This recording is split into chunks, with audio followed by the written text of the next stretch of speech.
Bismillahirrahmanirrahim, sahabat-sahabat sekalian, kembali kita bertemu dalam pembahasan tafsir dan filsafat, yaitu pemikiran Islam, khususnya yang berkaitan dengan tafsir Al-Quran. Ini adalah video yang kelima. Sekarang pembahasan kita masuk ke surah Al-Fatihah ayat yang kedua. Sebelum masuk ke substansi pembahasan, kita ingin menjelaskan sebuah disiplin ilmu dalam ulumul Quran. Teman-teman semua, ada namanya istilah munasabah di dalam menafsirkan Al-Quran. Apa itu munasabah? Munasabah secara sempit bisa dimaknai adalah kaitan, hubungan, atau dalam bahasa modern boleh disebut dengan koneksi. Artinya, tidak bisa menafsirkan ayat Al-Quran tanpa melihat munasabah antara satu ayat dengan ayat yang lain.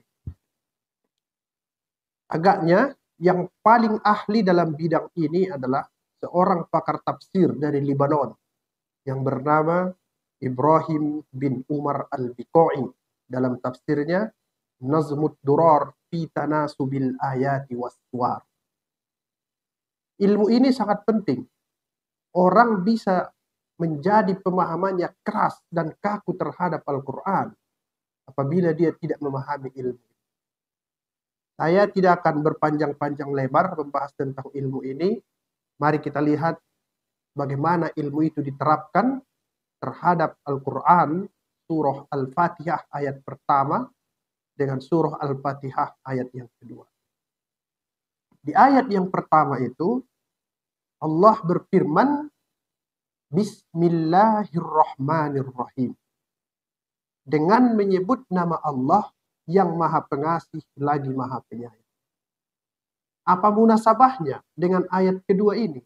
Munasabahnya secara singkat, karena di ayat yang pertama disebut bahwa Allah itu Ar-Rahman Ar-Rahim, maha pengasih dan maha penyayang, dan ini adalah sifat yang terpuji, maka sangat wajar di ayat yang kedua ini Allah yang punya sifat itu kita puji. Maka diucapkan Alhamdulillah, segala puji bagi Allah. Itu teman-teman munasabahnya secara singkat.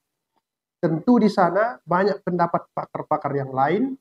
Bagi yang berminat bisa membaca di dalam buku yang saya sebutkan tadi, Nazmud Durar fi Tanasubil Ayati Was-Suwar. Teman-teman sekalian, apa makna Alhamdulillahi Rabbil Alamin? Alhamdu artinya segala puji. Pakar-pakar tafsir, khususnya yang membidangi bahasa, menyebutkan bahwa alif lam yang di awal itu namanya adalah al-istighraq. Al-istighraq. Kata istighraq ini terambil dari akar kata al-gharqu, artinya tenggelam. Kata ini pernah disampaikan oleh Al-Quran kepada Fir'aun ketika dia tenggelam di lautan. Maksudnya mencakup. Seolah-olah tidak ada pujian yang lain selain harus diarahkan kepada Allah Subhanahu wa Ta'ala. Nah, itu sebabnya di dalam bahasa Indonesia Alhamdu ini diterjemahkan ataupun dimaknai dengan segala. Itu sebabnya kita ucapkan segala puji bagi Allah.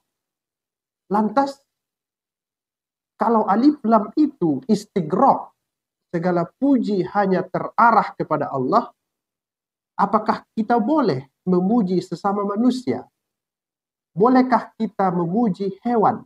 Bolehkah kita memuji tumbuhan atau makhluk-makhluk Tuhan yang lain? Saksikan terus video selanjutnya, kita akan pelajari. Terima kasih. Assalamualaikum warahmatullahi wabarakatuh.